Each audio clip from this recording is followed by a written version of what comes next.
It's 9:33. Why don't we go ahead and get started? Could you please, the clerk, please call the roll? Vice Mayor Baxter, Here. Commissioner Flores, Mayor Marino, Here. Commissioner Powell, Here. Commissioner Sachs, Commissioner Weiss, Here. Commissioner Woodward. Here. Thank you. Commissioner Sachs is running a little late, so she said she will be here. But in the meantime, I've asked Commissioner Woodward to lead us in the invocation and the pledge. If you could stand, please do so.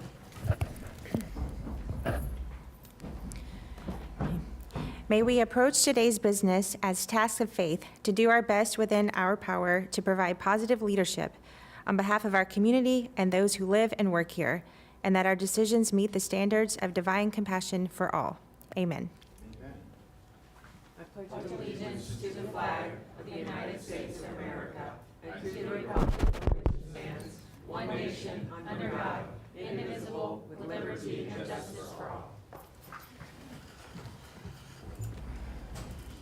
Do we have any additions, deletions, or substitutions?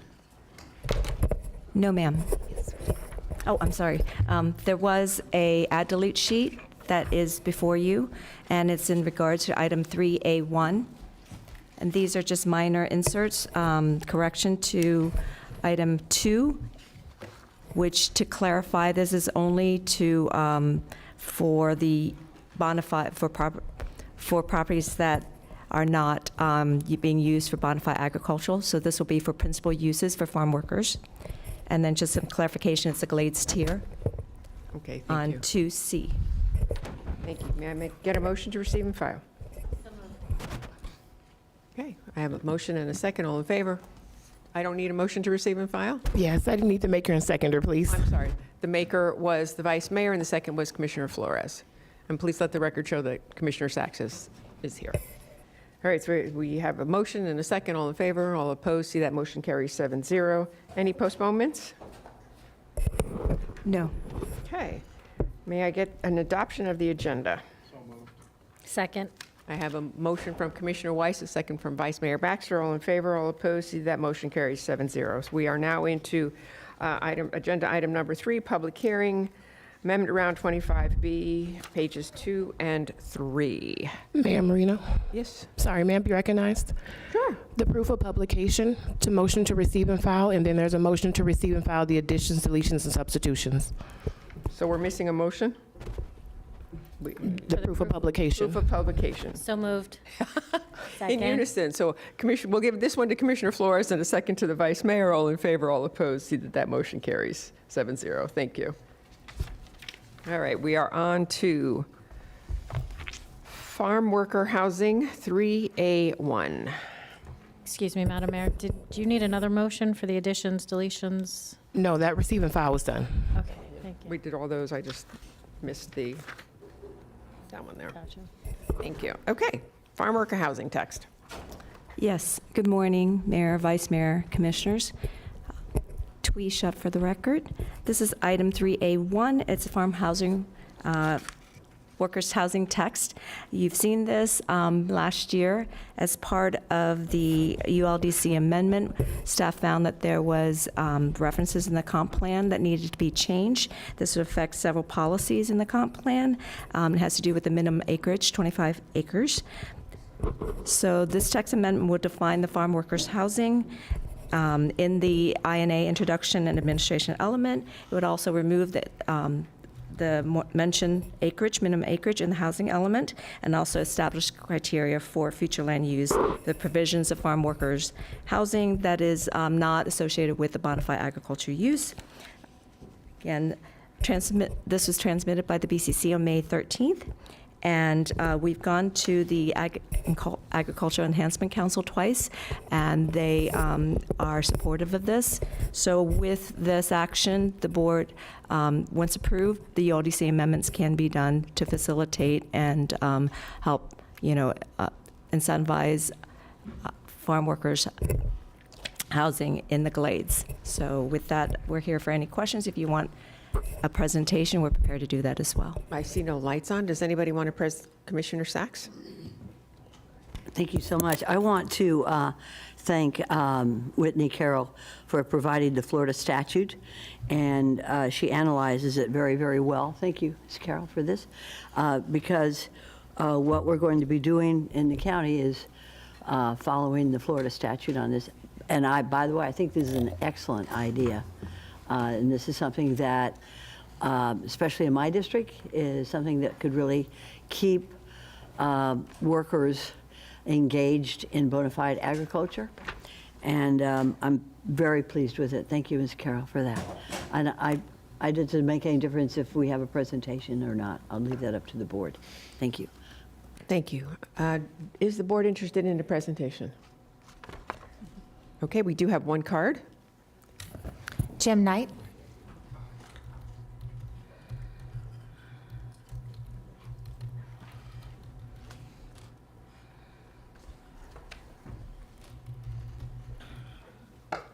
Good morning, Mayor, Commissioners. Jim Knight, 740 Havana Drive, Boca Raton, Florida. I just want to make a couple of quick comments on this, not to belabor it at all, but I think it's a very important thing to do. I think there's other places in the county where you could have farm working housing as well. I think right now this just applies to the Glades, have followed it. There's a lot of nurseries and things like that, and vegetable farmers in the ag reserve and so forth, and I think the farm work housing could apply there as well. That's, of course, up to you all, but it's something that, if it works out in the Glades, I think it'd be very worthwhile to look at the agricultural reserve and some other places as well. I do support it, and thank you for your time.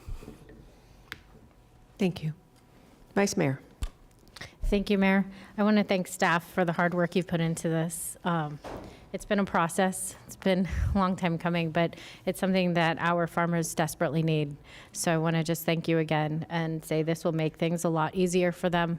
And I would like to be the motion to approve, make the motion to approve item 3A1. I have a motion from the Vice Mayor, second from Commissioner Sacks. All in favor, all opposed. See that motion carries 7-0. Thank you. We are now on to 3B1, privately proposed tier change, Palms West tier change. Would anyone like a presentation? No? Do we have any cards? Okay. Madam Mayor, I'd like to make the motion to approve item 3B1. I have a motion and a second. All in favor? All opposed? So that motion carries 7-0. Thank you.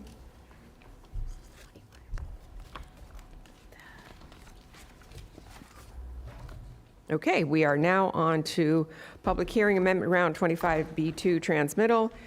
This is a privately proposed FLU amendment, AHS Pine Ridge PUD. This is in Commissioner Weiss's district. Would anybody like a presentation? Do we have any cards? Okay. Someone like to make a motion? Mayor, I'd like to make the motion to approve item 4A1. Second. I have a motion from Commissioner Weiss, a second from the Vice Mayor. All in favor, all opposed. See that motion carries 7-0. Could I make a quick clarification on that one, if you don't mind? I'm sorry? With the last amendment, the AHS, I just want to make sure that is with the staff recommended conditions. Yes, I amend my motion to include the staff conditions. Okay, thank you. That motion carries 7-0. Okay, we are on to the voluntary annexations in the unincorporated protected area. This has to do with the city of Belle Glade. Mayor, I move to approve. Time's up. We're good. Bye, everybody. Have a nice day. Oh, we do have cards. Okay, On this item, do you want to do a motion and a second, then hear the go right ahead. comments? So I move to approve a voluntary annexation into the city of Belle Glade for Palm Beach Farm Bureau within the unincorporated protection area generally located on the northwest corner of Hooker Highway and Livestock Market Road. Second. I have a motion from the Vice Mayor, second from Commissioner Woodward. We have two cards. Stephen Abrams and Michael Mullen. You can just wave in support if you like. Okay, there we go. Okay.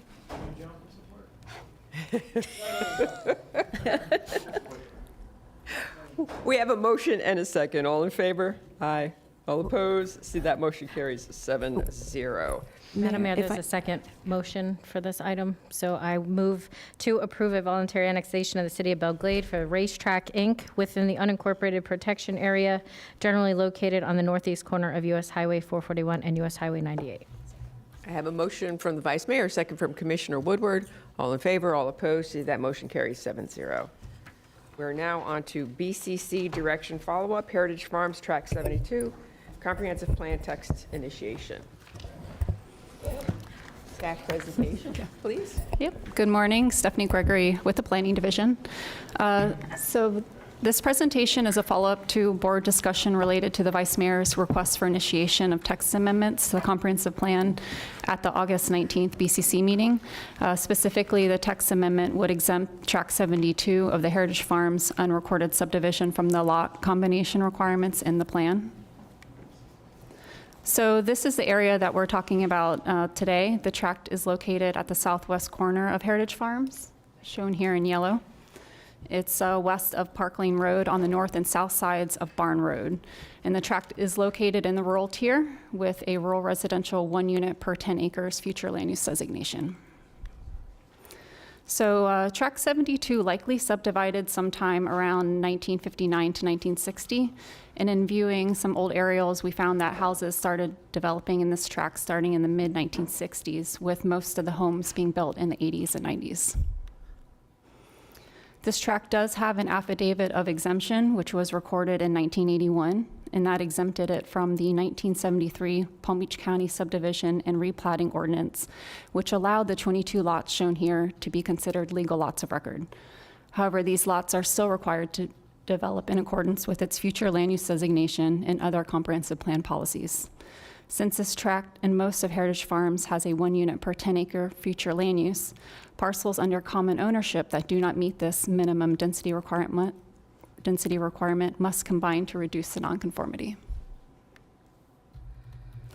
So to give a very brief history of why we have this lot combination requirement, during the preparation of the 1989 comprehensive plan, the county had proposed a range of land use designations, including an RR1, 1 unit per acre, and RR5, 1 unit per 5 acre FLU for the lands outside of the urban service area. When the plan was then transmitted to the state land planning agency for review, and that was the Department of Community Affairs at the time, they issued a lengthy objections, recommendations, and comments report that the county needed to address for consistency with the Growth Management Act of 1985. The state objected to the RR1 and RR5 designations as they thought there should be a distinct difference between the rural and urban areas and to protect agricultural uses from urban densities. So as a result of this objection, the county adopted much of the area known today as the rural and exurban tiers with RR10 and RR20 FLUs. The policy for the lot combination requirement was also included in the 1989 plan to require all contiguous lots under common ownership to combine in order to comply with these density requirements. So for example, if a property owner had 2 contiguous 5-acre parcels with an RR10 FLU, these lots would be required to be combined in order to develop 1 unit. However, the policy also provides some exemptions to acknowledge situations when lots would not be required to combine, including if one of the lots had a building permit filed before 1989 or was granted one before 1990, or if there was a house existing on one of the lots as of 1989. So those exemptions would allow for the construction of an additional unit. In 1991, another exemption to the lot combination requirement was added to the plan called the 85% rule. And this allows a recorded or unrecorded subdivision to be exempt if 85% of the number of single lots of record meet that individual lot exemption if that number is equal to or exceeds 85% of the total lots. So if a subdivision does not meet that criteria and is not recognized by the 85% rule, the parcels must be combined. Almost a decade later, in 1999, the county adopted the managed growth tier system and established the rural and exurban tiers, along with the creation of the RR5 and RR2.5 future land uses. Through subsequent county-initiated amendments, the board adopted FLU changes to these 2 qualifying subdivisions that met the criteria in the plan. So planning staff researched whether Mr. Noguera's property met one of the individual lot exemption criteria, or if the entire Tract 72 could meet the exemption criteria under the 85% rule. And we concluded that under both scenarios, they would not be exempt from the lot combination requirement in the plan. And we also uncovered some additional information and found that in 1999, a previous owner requested a density determination from the planning director, where it was concluded that all 6 lots must remain combined to develop one unit. Then in 2002, a building permit application was approved and a unity of title was required and subsequently recorded for all 6 lots. A house was then constructed straddling lots 6 and 7, followed by an accessory structure added to lot 7 in 2004. Mr. Noguera then purchased the property in 2022 and contacted engineering and PCB, inquiring on how to allow for the development of the remaining lots in early of 2024. So here is the tract today with the parcel control lines shown in yellow, and the pink lines that will appear reflect approximate lot lines as shown in the affidavit of exemption. So we'll start with the southeast corner and go clockwise. Lots 1 and 2 are developed. Lot 3 is vacant, but a single-family home is currently under construction. Lots 4 and 5 are also developed. Lots 6 to 11 are owned by Mr. Noguera. Lots 20 to 22 on the north side are developed. Lots 18 and 19 are under common ownership and has a recorded unity of title dating back to 1992. And there's a home straddling those 2 lots. Lots 14 to 17 are also built, and lots 12 and 13 are under common ownership with a single-family home on lot 12 with lot 13 vacant. So the next steps, should the board initiate a text amendment to the comprehensive plan, staff would complete the data analysis and a staff report and present the amendment to the Planning Commission and then to the board for transmittal and adoption. The adoption hearing would require a supermajority vote as the tract is located in the Heritage Farms rural overlay. And then following the effective date of that comp plan change, Mr. Noguera could then request a release of the unity of title with a concurrent lot combination for where the existing home and accessory structure are located, accounting for any setbacks and additional property development regulations. So that concludes my presentation. And I want to publicly thank Bryce for creating all this research. So he's really the one that helped make this presentation happen. Thank you. Vice Mayor Baxter. Would you mind leaving up the previous slide with the numbers? Thank you. Thank you. I see no more lights on. Do we have cards? Yes, we have 5 cards. Daniel Noguera, Elizabeth Accomando, Risa Makara, Michelle Burns, and Linda Zur. Sorry. We have 2 microphones.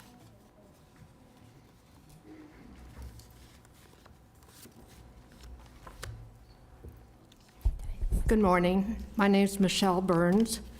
I live at 10301 Heritage Farms Road, and I am here to ask the commissioners to say no to Commissioner Baxter's initiative to let one of her constituents subdivide his property, which is only 1.5 acres. It is not a farming property, and he wants to add 3 more homes, he says, to give to his family to leave for his legacy.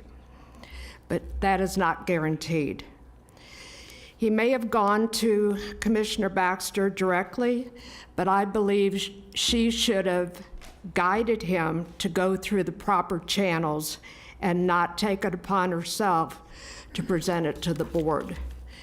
Can you imagine all of you receiving requests from your constituents to make direct requests? Your time, the staff's time, etc. Why have permitting and zoning departments? Maybe I should directly ask to have my 38.5 acres subdivided so I could put up 60 homes for my legacy.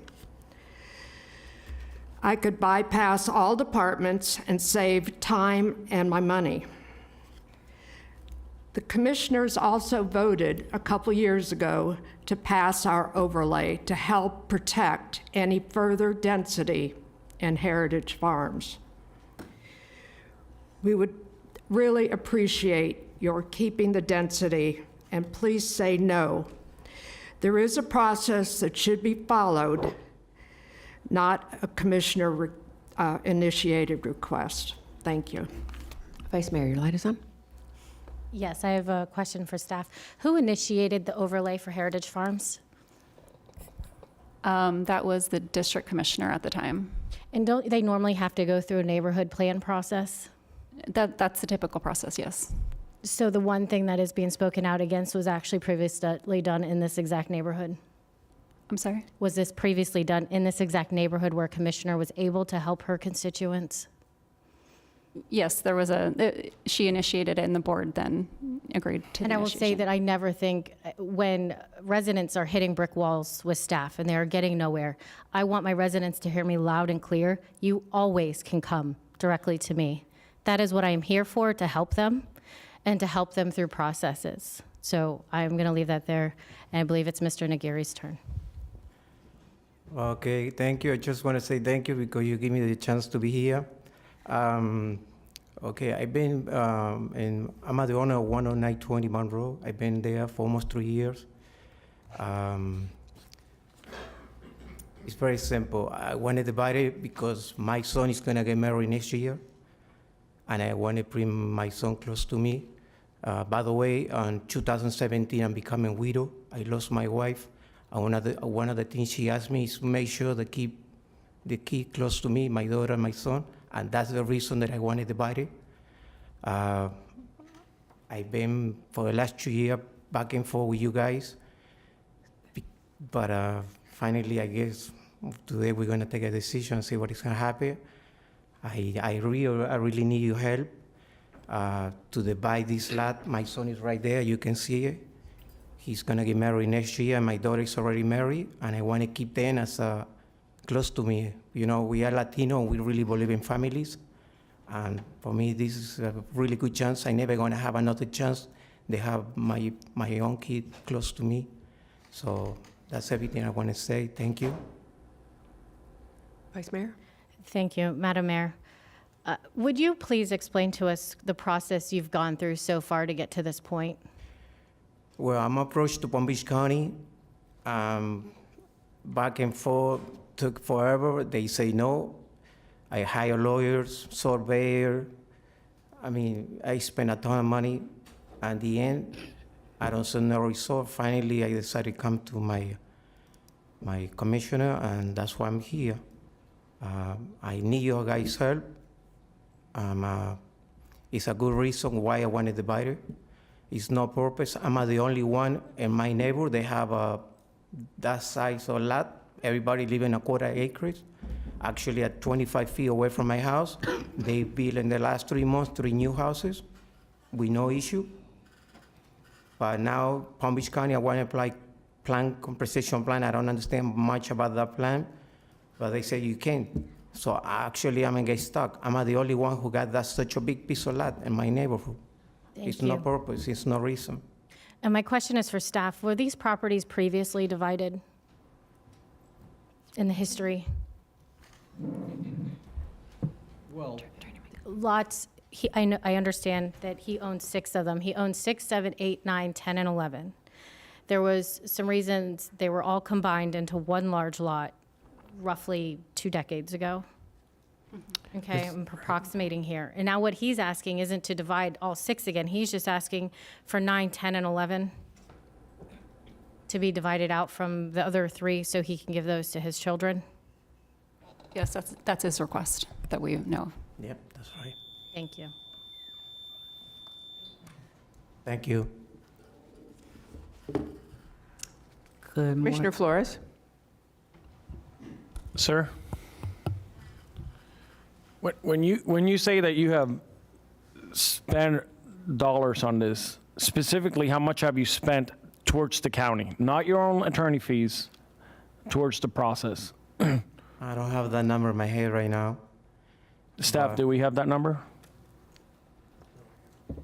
No, we don't know how much he personally spent on this. So he must have submitted some sort of application to the county. Has he? I don't think that he has. There has been no formal application on the record?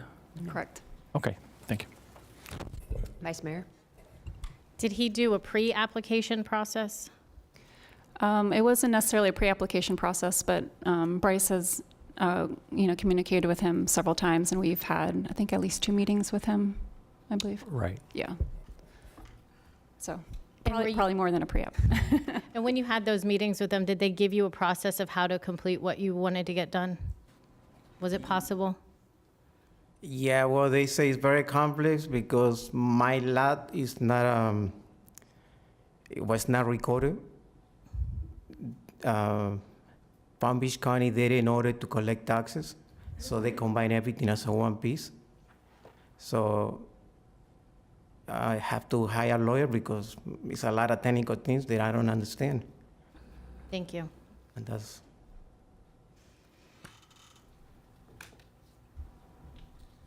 Okay. Want a timer? Good morning, Mayor, Commissioners, staff. Elizabeth Accomando, Loxahatchee.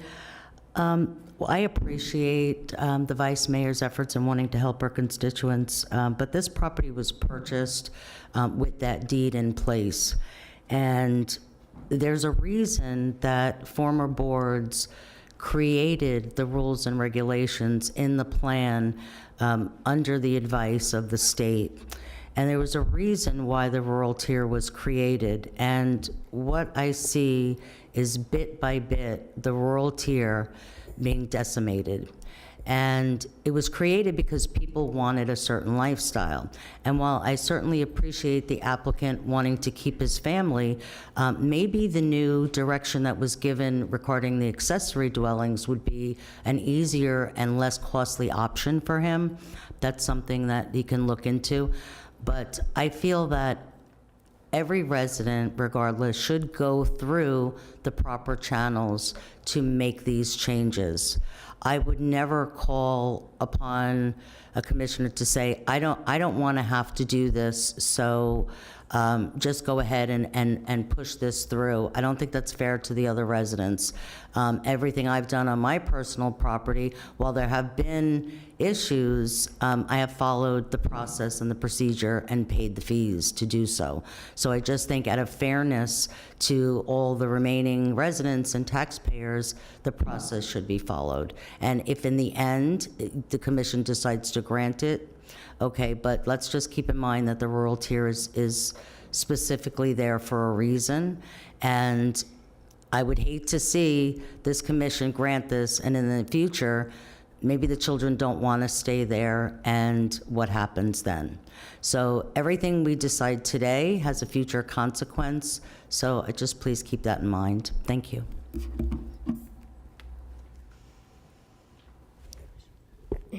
I'm sorry, Commissioner Powell, do you have a question? Thank you, Madam Mayor. And maybe for clarification, and I do think it's within the right of the district commissioner to bring this issue before the board as a question. My question is for the district commissioner maybe, or for staff, the direction to create the text amendment that would allow for a process for the individual, Mr. Nogiri, to go through and subdivide or release the unity of title, then subdivide the properties? Or is the direction to do the comp plan amendment and at the same time, while doing that amendment, releasing the unity of title, dividing those properties for them? And the reason I asked that question is because in our understanding in the history of it, because these properties are owned by one person, they have to remain as a unified. And with that being said, it is questioned that the property was purchased in 2022. So he brought the property in 3 years ago, paid $875,000 for it. And if he did that, and he hasn't gone through a formal process to be able to release the unity of title in order to subdivide the properties, is there a mechanism that staff has that could possibly do that, with the caveat that I believe that this should be studied and there should be due diligence on the properties to make sure that if they are subdivided, there's no harm caused to the particular area. And the reason I ask that question is because if you look at lots 14 and 15 on the aerial, those houses were recently constructed. Those properties were also brought in 2022, and each property sold for $150,000 without a unit on it. In essence, if Mr. Nogiri, if the county initiated process just allowed him to subdivide, it gives him the potential to, and this is just 3 years ago, so he would create 3 to 4 new lots at today's market rate or market value of the lands. That I don't know if we would request a deed restriction, but in a roundabout way, I guess I've got 2 questions. Number one, are we, for the district commissioner, are we trying to create a process that would allow this amendment, would allow staff to look at and do an analyze, or is it a directive to say, we're releasing the unity of title, by doing so now we're subdividing the lots for him? That's the question for. It was my understanding we're creating a process to allow him to do this, were we not? Oh, well, there's already, the process established, but in order for the release of the unit of title, it has to be consistent with the comp plan, which then requires the text amendment. Is it consistent? It's not right now, no. That's why we had to go through this route, because he couldn't do this the way the plan currently sits. Right. He would be required to have the lots combined. The text amendment would exempt the tract from the lot combination requirement. Then the unity of title could be applied for, and he would have to combine, likely lots 6 and 7 and potentially 8, depending on, the land development regulations and setbacks. Okay, thank you for that answer. Commissioner Weiss. I'm sorry, you spoke very quickly. Is there a process in place today that Mr. Noguera could avail himself to do this?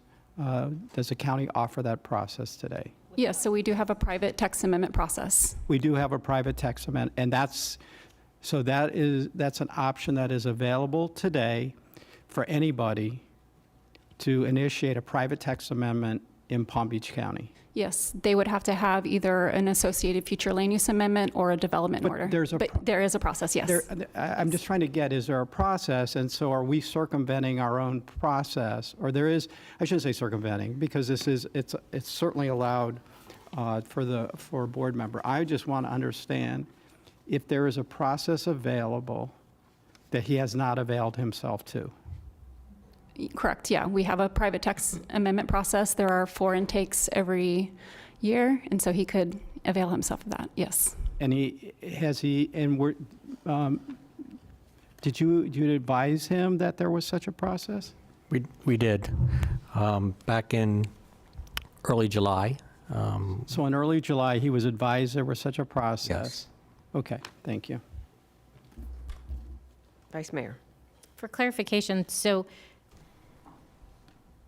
at what point would he get to where he would have to come to us? Yeah, at the transmittal stage. And roughly how much does that cost for an individual property owner? So these are our fees. So phase 1 is the text initiation process, requires a planning commission and a board action. That's $5,000. Then should the board initiate, the property owner would submit the text amendment, $12,000, and then that starts the public hearing process, planning commission, transmittal, adoption. And who is generally the person paying, coming to the county for planning fees and for all of these things to go through this process? Who are the general applicants for it? Generally property owners and their agents. Yeah, agents, land use people building big developments, right? So this is probably a very small fee to them in the big scheme of their putting in planned unit developments, building multiple homes. but we are charging the same fee for those people versus an individual property owner who wants to come in and divide their own property? They would be subject to this fee, yes, for a private text amendment. Thank you. Commissioner Powell and then Commissioner Sacks. Thank you, Madam Mayor. The challenge I have with that is we're talking about $19,808 for a property that the owner paid $875,000 for. And in this process, we want to conserve taxpayer dollars. We went through and we continue to go through processes as commissioners that look at every dollar that we're spending. Yesterday, we spoke about Doge. Yesterday, we spoke about youth services and the need to conserve dollars. This is, unfortunately, an individual. And the challenge is we've identified a process. Now we're talking about nearly $20,000 that our government would then be responsible for. Basically, I hate to call it a handout, but if we're going to take and give $20,000 to one individual property owner, where does it stop? I don't know Mr. Nogiri's financial situation, but to be able to purchase the property for $875,000, and I'm a planner. If you subdivide those properties at today's rate, if you do 3 or 4 properties, let's say you do 4 properties, if you sell each property for $200,000, in essence, you've made the money that you used to purchase it. I'm very aware of the money that we spend as a county, but the challenge I have is in certain situations we'll say we've got to tighten our budget. We can't spend money on these things. We can't provide services for these people. And then we'll take an individual property owner and well, basically somebody's got to pay that.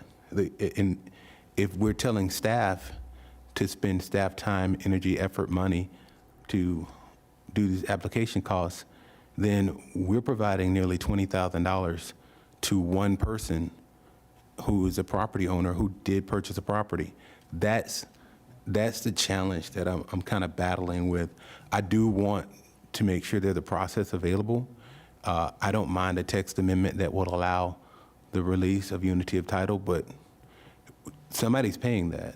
If the individual who owns the property is not going to pay for it, then the rest of the taxpayers or the rest of the citizens in the county have to make sure that they're paying it. That's the challenge that I have. Thank you. Before I call on the Vice Mayor, Patrick, your light is on.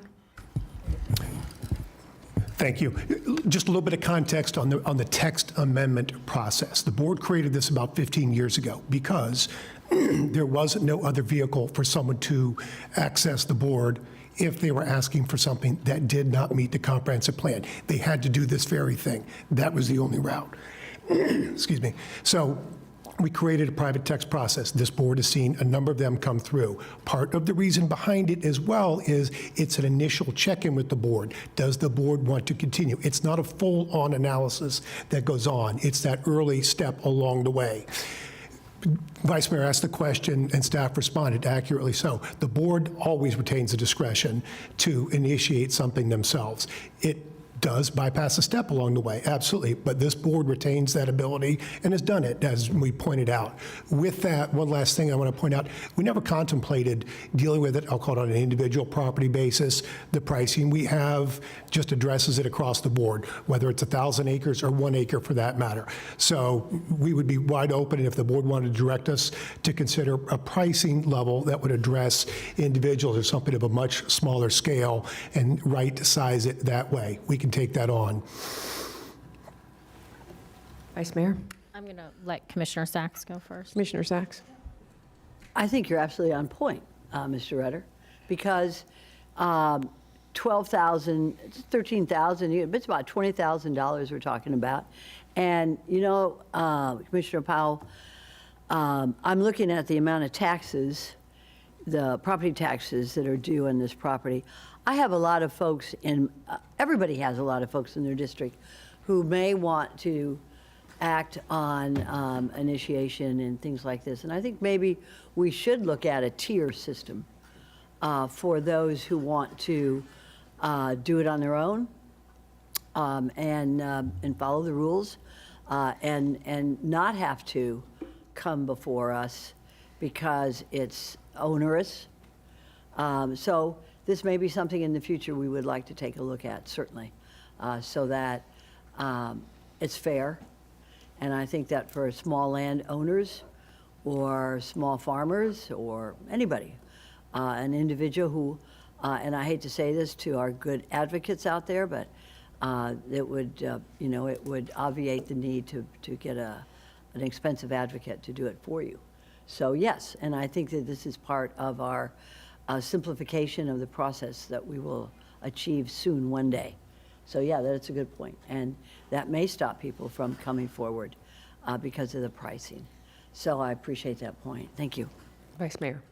Thank you. And I'm going to reiterate, I agree. I do think we should bring back to us some level of tier, because big developers with a lot deeper pockets are different than an individual homeowner just trying to separate out a lot or two. And 20,000, if you sell it, might not be a lot, but you have to have that money to even start the process the way it currently sits. And you know, I wonder how many people have not gone through this process because of how expensive it is.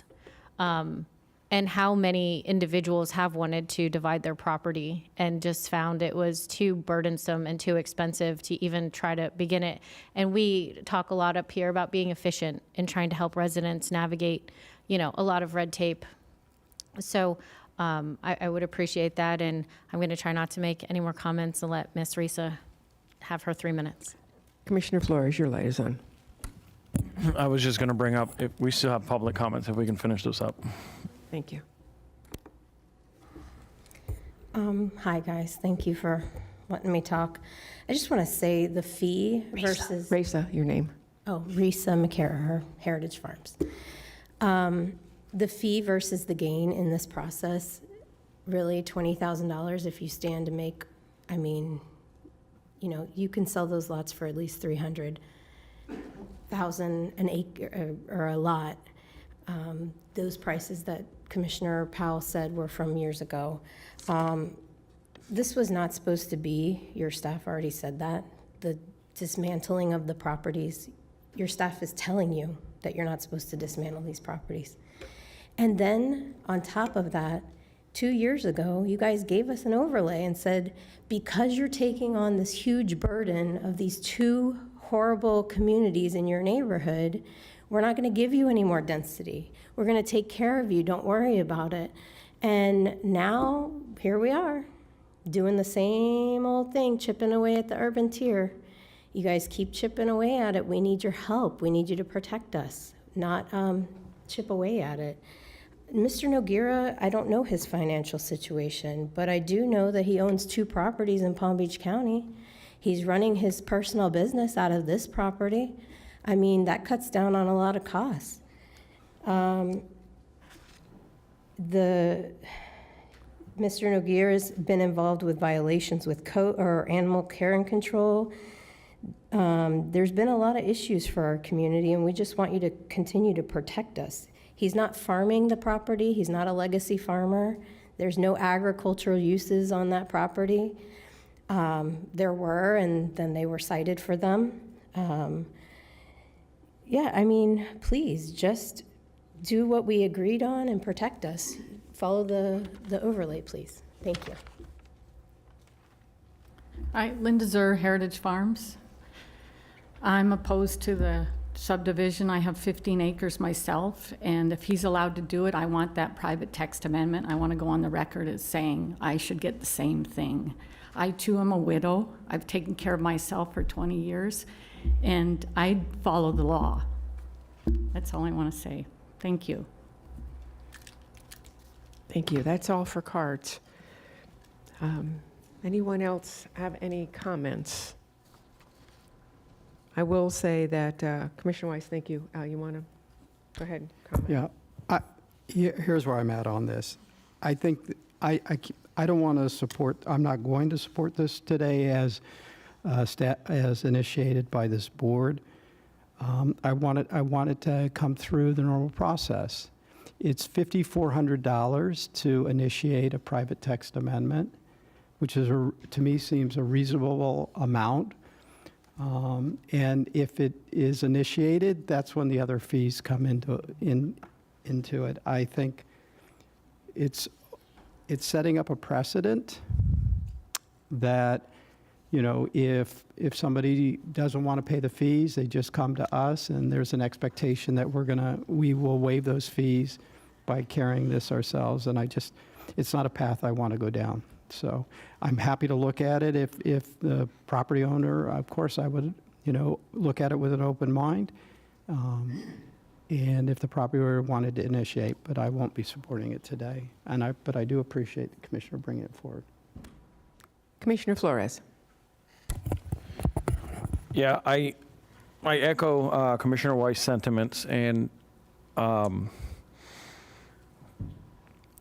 respect Commissioner or Vice Mayor Baxter for bringing this up. I mean, you can tell that she cares and she wants to do right by her constituents. And Mr. Noriega, you've followed the channels, although I felt like you probably should have submitted the text amendment through your personal applicant-led process. And that's sort of where I stand. I think this should be an applicant-led application. It should come to us. We should make a determination then. When I look at those parcels, it sort of makes sense. As far as the fee, it is what it is. We set a flat fee for everybody across the county. I'm not about making exceptions for fee purposes. So that's sort of where I stand on this. But I got to be honest, I am in favor of property rights. And if that person wants to initiate a text amendment, I would have a very open mind. But there is a process in place, and I think we should follow the processes, and that's sort of where I stand on this. Thank you. Commissioner Powell. Thank you, Madam Mayor. And I think the district commissioner's cause is noble. I don't, on its face, see, and I haven't studied it, the challenge to being able to subdivide those properties the way that Mr. Nogiri may want to subdivide the properties. However, without doing an analysis and without doing due diligence and a report and looking at it, we don't know.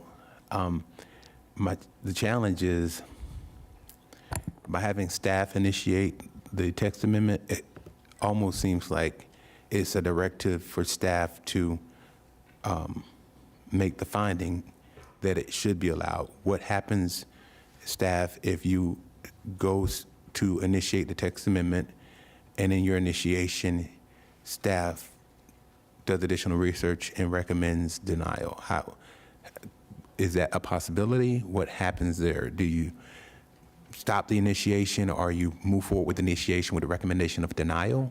How does that work? Yeah, so we've had that instance before where the board has initiated. I'm thinking of specifically in 2016 when the board wanted to add farm residences to preserve parcels in the ag reserve. And we did recommend denial of that. We presented the implications, but you all as the board are, have the legislative authority to not listen to us. Okay. And furthermore, the initiation would only be the 5,420 until it moves on to the second phase. In the second phase, since board directed staff to initiate the text amendment, then based on that initiation, does that trigger the board continuity in terms of every other process? That means that since we initiated phase one, the text initiation, then are we then also, because we initiating the text amendment and the advertising fees, which brings us to the total of the $19,808, or is the initiation portion and then the client, the applicant, the constituent, we'd be the applicant, the constituent who is benefiting, who's the subject of this initiation. I'm trying to get my wording correctly. The individual who's the subject of the initiation responsible for the additional $12,946 and the advertising fee, or because we initiated, are we initiating the entirety of the costs? Yeah, so if the board initiates today, there would be no fee at all. So that would cover the phase 1, the phase 2 advertising, because that would be a county-initiated amendment. Okay. So where I stand is I do want to support the idea, the concept. However, the challenge I have is if there may be a tiered cost that someone has to pay, if there's a way. I'm challenged because if you own a property, and many of the people in my district don't own their properties, right? But if you own a property, you have put yourself with the ability to be able to afford certain things. And as a planner for more than a decade, I have seen individuals come in to subdivide properties. I have seen people figure out how to make the process work or not work with their own individual properties as it pertains to property rights. I believe, Mr. Nagari, you should have the opportunity to have this looked at and potentially be able to do it. However, the challenge is, should it be on the backs of us, local government? Should we be supplementing this? Should we be on the hook for these costs? Should we be paying for it? When we talk about prices and government handouts, I'm really concerned that we would be giving a nearly $20,000 handout to one client who owns a property. We would have a real hard time, and we have a hard time providing funding for social services and social issues, and we don't. That's a challenge for me. That number, that's a challenge for me to say that we should be supplementing that much for someone who owns the property. That's a big challenge. That's where I'm at. Thank you. Commissioner Sacks? Thank you, Mayor. I think we have two issues here. First issue is, and I think Commissioner Powell brings it up beautifully, we're almost pricing individuals out of the market of coming in and wanting land use changes. It's a little bit, to me, and I've been in criminal justice for a long time. If you can't afford an attorney, an attorney will be afforded to you. Yes, it's the cost of protecting your rights. We have a fee. It's fair. It's a fair fee, but it may be out of line for some folks who live in this community, in our county. So we may want to do similar, and not today, but we need to look at it in terms of the fees that we charge. There may be a part of us that can say, fill out a financial affidavit, and this man's paying $5,000 in property taxes, which is not a lot. But if we find, according to your financial affidavit, you cannot afford these fees, then we will have a scale for you to be able to afford to come to the government. We have to be affordable to everybody. So I think that would be something that we need to look into. And this is a prime example of someone, I don't know if he can afford it or not. We don't know if he. So do we give him the $20,000 benefit without really knowing if he can afford it? So I think we need to readjust our fees in the county to look at government affordability to everybody. And that may be just what across the street in Justice Building, a type of financial affidavit to see if people can afford it. And if they can, these are the fees. And if they can't, we may have a writing scale. Second issue I have is this.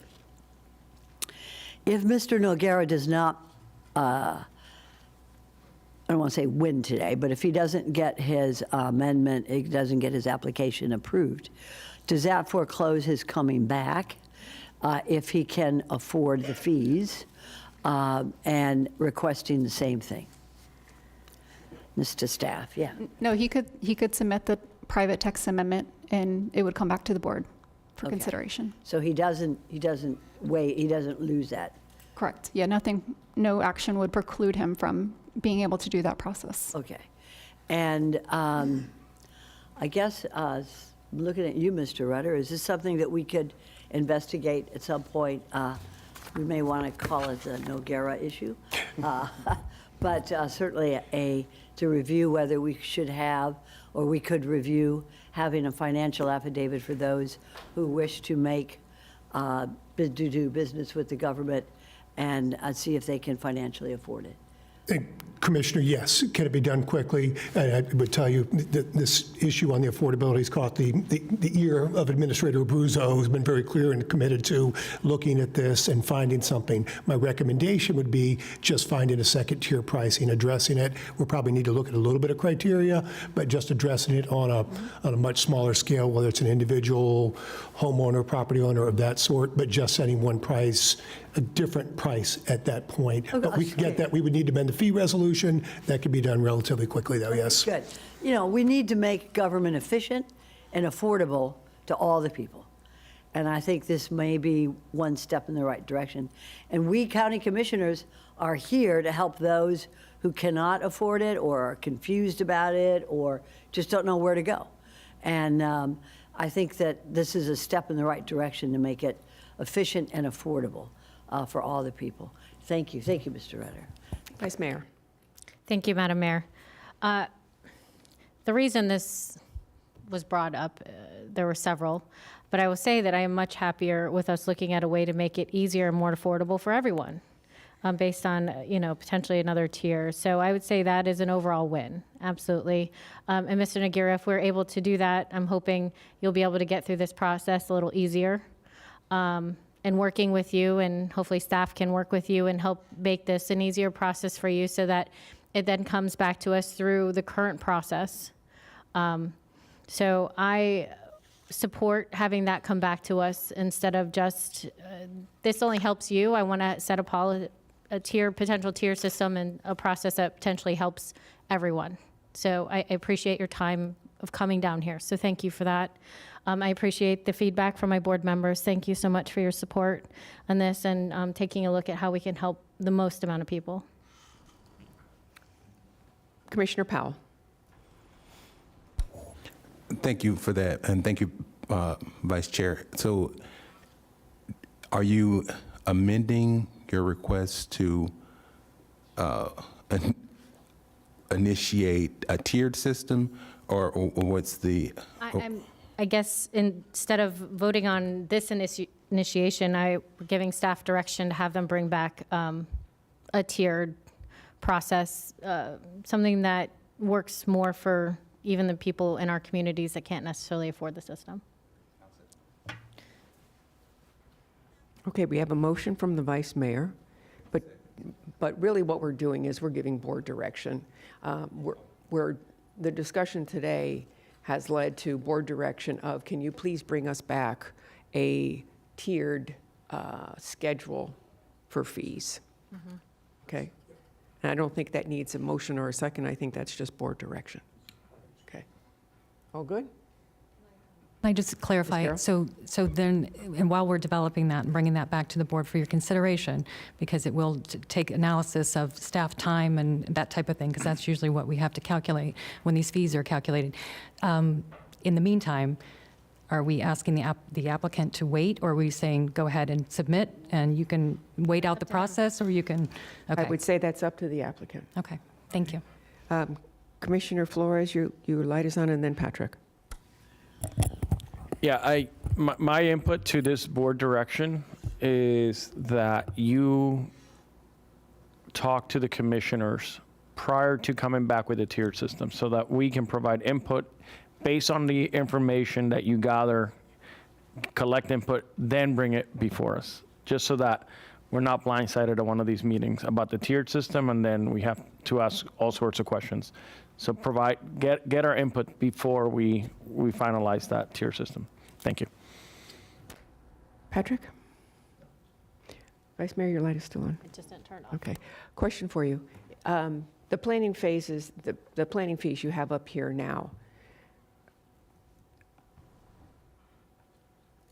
I guess one of the challenges for us is it different for a single-family home versus a multifamily? So I think, thank you, for a multifamily development. So those are the things that I guess we're looking for, okay? Because, if somebody's buying a piece of property and they're building a $300,000 home, I don't know what planet that might be on in Palm Beach County, but, is their fee $20,000, but then somebody who's buying a $10 million parcel that they're going to put 100 homes on, is their fee $20,000? So you need to bring those, along with input from the board, you need to bring us the different examples. Okay? Yes. All right. Commissioner Powell? I saw you moving, so I figured you were going in. It's reaching out my mic. I think one of the challenges is, in terms of pricing, for staff or for a firm, when you are working on a project, sometimes these projects, depending on whether it's a large lot or a small lot, it sometimes requires, nearly the same amount of work. And that, of course, might be a part of the challenge, but I do believe that, looking at where we are in terms of the price of land, it might also, what we're not thinking about, require adjustments in terms of increasing the price for some types of initiations or types of applications. So let's make sure that we are cognizant of that. And if staff were to bring back to us a different fee schedule that increases the price for certain application types that we are aware, land use is not free or cheap, I will tell you. It's just what it is. The cost of land, we're not building more land in Palm Beach County. It's not cheap to subdivide. It's not cheap to build a house. So fees are expensive. And I want to make sure that we are aware of what we are asking staff to do so that when it does come back to us comprehensively, we as a board are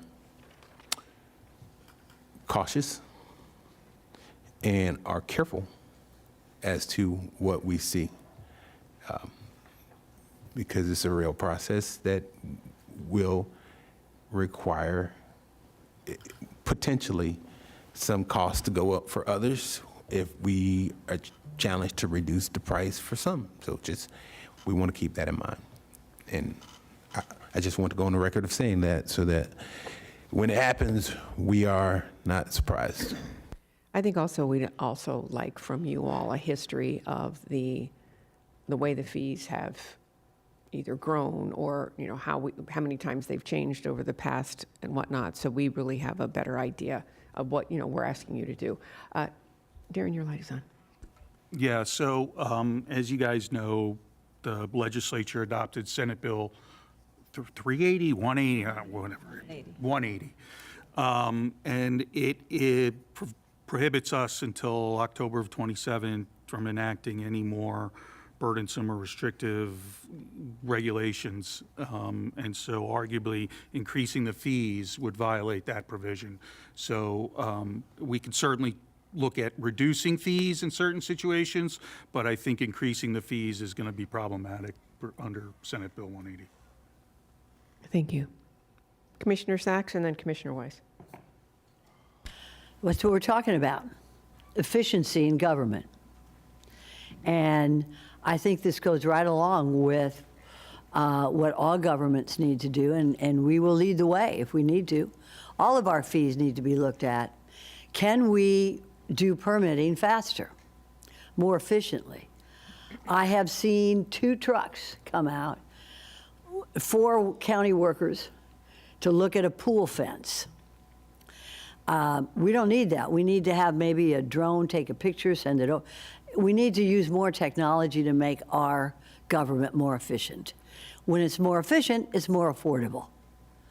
We don't need to look at raising fees or lower. We need to make it more efficient. And that's all of our fees.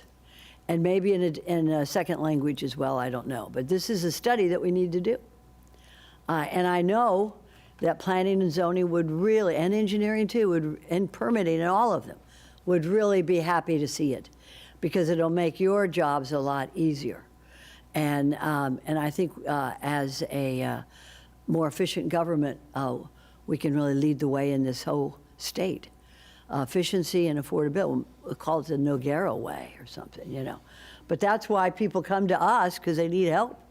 They need help in navigating. And I can't tell you how many people have come to me, and everybody here. So yeah, get on that website, see how you do it. A lot of people can do it on their own, just using the computer possibly. More efficiency makes it more affordable. And thank you. It's been a good discussion, Mayor. Thanks for bringing this up, Vice Mayor. Commissioner Weiss and then Commissioner Woodward. Thank you. Yeah, Senate Bill 180, that's going to be a challenge for us. So, but I think it's important, regardless of whether we can implement it or not, I think that you bring back that information to us. If we can't implement it, I still want to know, because we have to understand if there is, in fact, there is a cost difference. I think it's just important, and then we'll have to understand that in reality, we're going to be, if we create a tiered system, we're going to be subsidizing some of these applications because of the state. The other thing I was thinking about, you know, and I appreciate Commissioner Sachs talking about technology, but reminder, technology is not free either. It can actually be very expensive to obtain. So during that period of time, when you are implementing new technologies, you're running 2 systems, because you have to run your manual system, and then you're implementing your technology and trying to, you know, getting one up and running as you then start to wind the other one down. And so it's time consuming, it can take additional staff time, and it's just something to be aware of. And so ultimately we'll deliver a better product, faster, and hopefully in the future, less expensively. But there's a period of time when it is going to be more expensive and take more staff time. And that's the last thing is, you know, as we do make these changes, are we increasing the amount of staff we're going to need to be able, you know, do we expect that we're going to be processing more of these? And so are we going to have to add additional staff? And ensure when you're looking at this that you're contemplating, and I'm sure you would have done it anyways, but it's just something I was thinking about, contemplating if there is going to be additional staff requirements, then we need to build that in as well. Thank you. Commissioner Woodward. Thank you, Mayor. And Commissioner Weiss, I think you were reading from my questions on some of this. I'll just be quick on it. I would want to, when you bring this back to us to have a tiered discussion, I think it would be important for you to help us understand who is involved and how the number of staff that is involved in this process, so that we can truly understand the fiscal impact of lowering the fees, and, you know, how much it does cost staff time. Because, you know, we see you, but we have no idea really how many hands have to touch any of these. And is there truly a significant difference between doing something like this versus a large development, just so that we really can understand if we're going to lower the fees, are we lowering the fees for something that doesn't cost as much, or is the labor pretty equivalent across the board if you're, you know, having to have the same staff members touch it, because it goes through multiple departments, I know.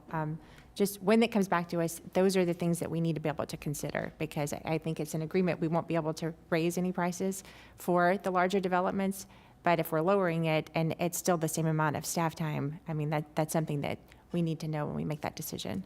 Thank you. So I think staff has good direction, clarity. Thank you very much. So that actually ends the business portion of our meeting. My, how quick this was. So our Assistant County Attorney, any comments? No comments. Planning Director. Yes, just one follow-up. I had sent the board the follow-up on the Boynton Beach annexation. And again, right now there are 2 applications for voluntary annexation.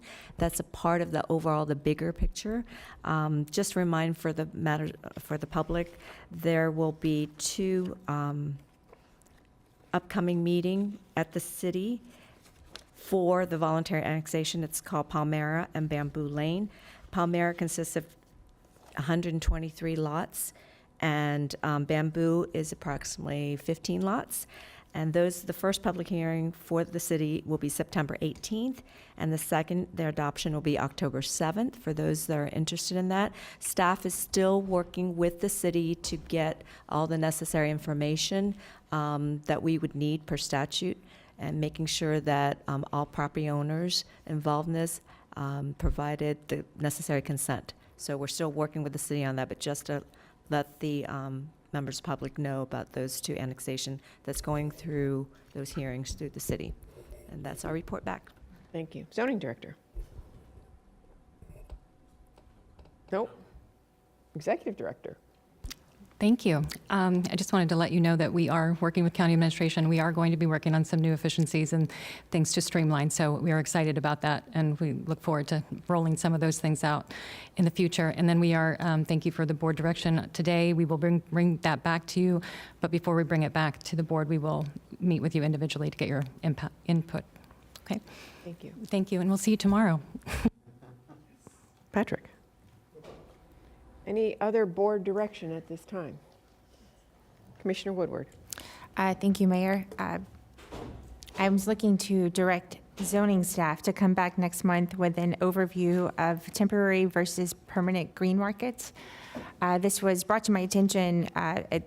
There's a farmer's market in unincorporated part in Boca that has been working with us to try to get a permit to operate. It's in a parking lot of the landowner owns, I think it's like a bank and an office building that is not in use on the weekends.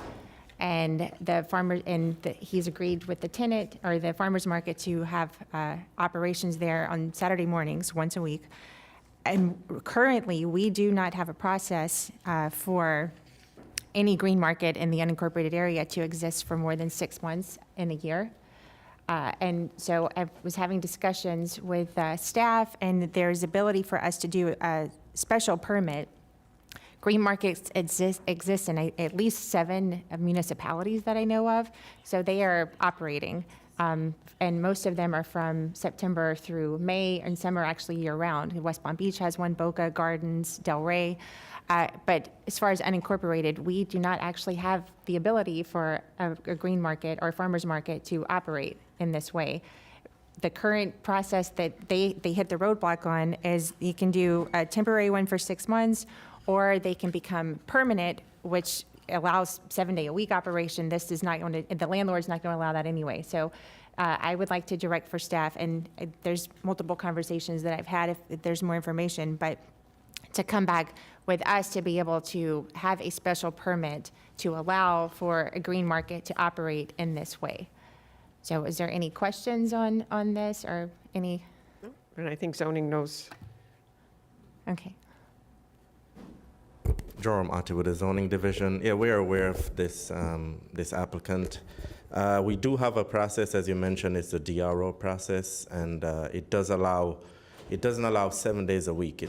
I think it allows probably max 4 days a week still, but I understand her issue, because right now she has to do kind of split 3 months and then take a break and then the other 3 months. But typically, persons don't go the full year, but I guess this is an exception. Yeah, and with this one, I mean, most of them operate 9 or 10 months out of the year, but we don't even allow for that. We would only allow for 6 months currently. And this is, and even if we could just find out what do some of the cities do so that we could be a little more consistent, because several municipalities allow for this.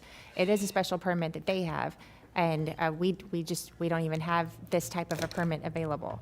We'll bring it back to you for your consideration. Yeah. Thank you. Thank you. Thank you. Any others? Any comments from the commissioners? Commissioner Powell. Thank you, Madam Mayor. I did want to recognize my good friend and colleague from Belglade, Commissioner Reverend Rob Reese, who just stepped out of the door, but he's in the building. So, and our colleagues are here. Sometimes we want to make sure we recognize and acknowledge them. So, Reverend Reese is a friend of mine, and he's here. So, just wanted to say hey. Any other That's it. comments? All right, we're adjourned, and we'll see you all tomorrow morning at 9:30.